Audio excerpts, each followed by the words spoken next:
Just one day until the cars will hit the track and begin preparations for the Miami Grand Prix, a technical Formula One scenario where Ferrari will try to give its best. It will do so while still dealing with the usual problems that, unfortunately, will persist until the SF-25 car is corrected with updates.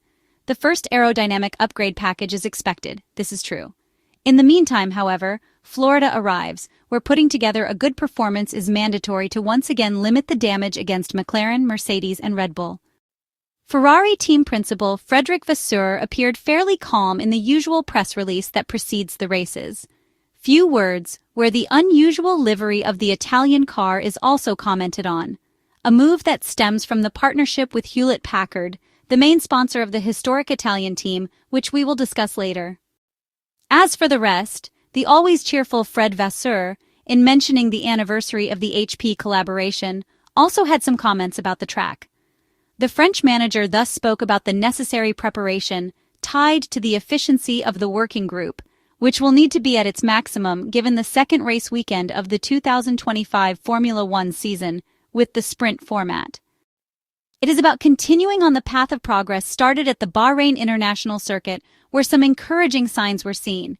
The usual boilerplate statements that mean everything or nothing. At this point, however, there is an interesting topic to evaluate. Ferrari has worked a lot on the simulator over the past week. It did so to find the right setup for the Miami Grand Prix. As we know, the ideal operating window is short, and considering the current technical level of the Italian car, optimizing all the different types of corners in a layout proves to be quite a difficult task. There is nothing new to say, unfortunately, when these are the characteristics of a car. Still, the hope of doing well remains. There are circuits where the SF-25 can perform better, and Miami might be one of them compared to others. Thinking of getting into the fight at the top is unfortunately not possible. Challenging the impressive McLaren MCL-39 cars is an unrealistic goal. The best result that can be hoped for is a podium, specifically only third place, since the top two steps will be monopolized by the MCL-39 cars if they don't make mistakes. Then there's the matter of the sprint race. A weekend, therefore, where getting the cars set up right on Friday can offer a significant advantage. Let's recall what happened in the Chinese Grand Prix, where Lewis Hamilton, in addition to taking pole position, brought home the only seasonal win for the prancing horse. A joy wiped away by the Sunday 0-0 points finish due to the disqualification of both Ferrari drivers. So does lowering the car make sense as a risk, and can Ferrari dare once again? We know that the Maranello team is not able to use the aggressive floor ride height planned in the project. If they try, the car scrapes the floor and the plank wears down too much, a situation that, indeed, occurred at Suzuka. With that in mind, could the red team run lower in the first qualifying and subsequent 100-kilometer sprint race? More specifically for the Ferrari engineers and technicians to lower the car to go faster. The aerodynamic load would be higher and would allow the Italian car to increase its minimum speeds through medium-fast corners. Would doing it make sense? It would mean disputing the first part of the Miami weekend, extracting more performance, only to then be forced to go back, raise the car, and consequently go slower. In terms of results and points, it might even work as a concept, even if it would mean raising fan expectations only to be confronted with the harsh reality between Saturday and Sunday. It remains to be seen how Ferrari intends to approach this weekend on a technical level, recalling Frederic Vasseur's words after China. The Frenchman did not rule out that Ferrari might take risks again on the topic of ride heights, pushing the limits. The American setting could be one of those times. Next, let's also focus on Lewis Hamilton, who is going through a difficult period at Ferrari. The Briton is facing far more challenges than he expected at the start of his new adventure with the prancing horse. It was bound to happen, considering his very long experience at Mercedes, 12 seasons during which he became one with the Brackley team. Shedding that second gray skin was never going to be easy. Lewis Hamilton's past weighs heavily in Maranello, despite the fact that the start with the Italian team was one of the best.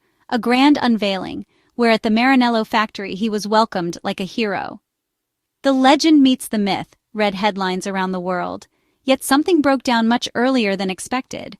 The blame lies mainly with the competitiveness of the SF-25, certainly below what the team had hoped. On top of that comes a difficult adaptation, since the number 44 Ferrari has a series of controls quite different from the cars Lewis had driven throughout his career. Add to that a different working methodology, and a car based on very different concepts from the wing cars produced by the German team. All of these factors together have thrown the seven-time Formula One world champion into confusion. Charles Leclerc knows the environment perfectly, and above all in his 6 seasons in Italy, has developed the resilience to criticism.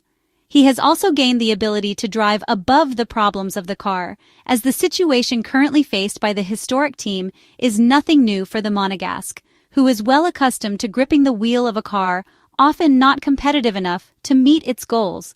This is an entirely new context for the British driver. Although he also experienced similar situations at Mercedes, being an integral part of the team made the challenge far less burdensome. In recent races, Lewis Hamilton has seemed resigned and subdued. A heavy weight is carried by that elusive remark in which he suggested that certain problems might last the entire season. But anyone who knows the Briton even a little knows that, even during the most successful years at Mercedes, when things weren't going well, he was known for making dramatic statements, as if everything were suddenly falling apart. While he's not as emotional as Sebastian Vettel, he's shown that he too can succumb to overly negative thoughts. Beyond that, it is only fair to say that living the Ferrari world is not easy, not even for a superstar of his caliber. It is a very special environment capable of crushing anyone with intense media pressure, which can flatten even the strongest personalities. That's more or less the situation the Briton is now experiencing. However, in the one opportunity to make a difference this season, Lewis Hamilton stepped up by winning the sprint race in China. The special format, strongly backed by Liberty Media, returns this weekend for the Miami Grand Prix, a competitive setting where the single free practice session can shuffle the deck.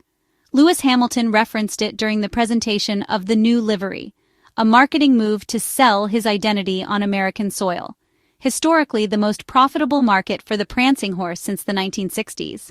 In addition to saying he was honored by the support of fans who cheer for Ferrari every race weekend, Lewis Hamilton also offered a few key thoughts about the sprint race. The 7-time Formula One world champion explained how the Maranello team's technicians and engineers learned a lot in China, where a promising start to the weekend was followed by a disastrous end, culminating in the double disqualification of the team for 2 different reasons: underweight and excessive plank wear. Lewis Hamilton revealed how the working group carefully analyzed the situation, with the clear goal of implementing a different approach to help the team manage the transition from Saturday to Sunday. A small statement, but an important one in terms of team balance, as at the Miami International Autodrome in Florida, they will attempt technical changes to take another step forward while waiting for aerodynamic updates.